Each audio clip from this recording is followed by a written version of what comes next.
The other fake risk that a lot of people don't realize is really there, but it's the social risk that around not wanting to be a failure, right? A lot of people don't take this on because they think, what if I fail? Everyone around me going to say that they were right. They told me that I was going to fail and I failed, and they don't want to risk that, so they don't take the chance. But that's a fake risk. It's not a real risk. It's just your ego.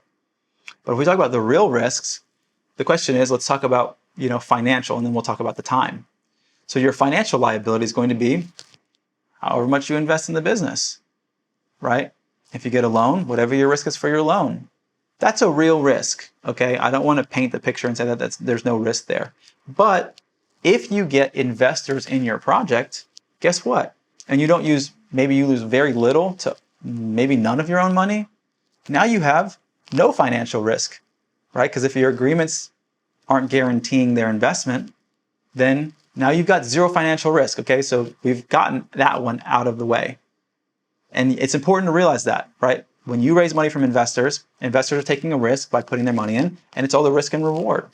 So if that's the case and you're using other people's money, that's not a loan that you're not having to guarantee and pay back no matter what happens with your business, then you've reduced your risk, which is why investors generally want equity in your business as opposed to getting a monthly payment or interest on a loan.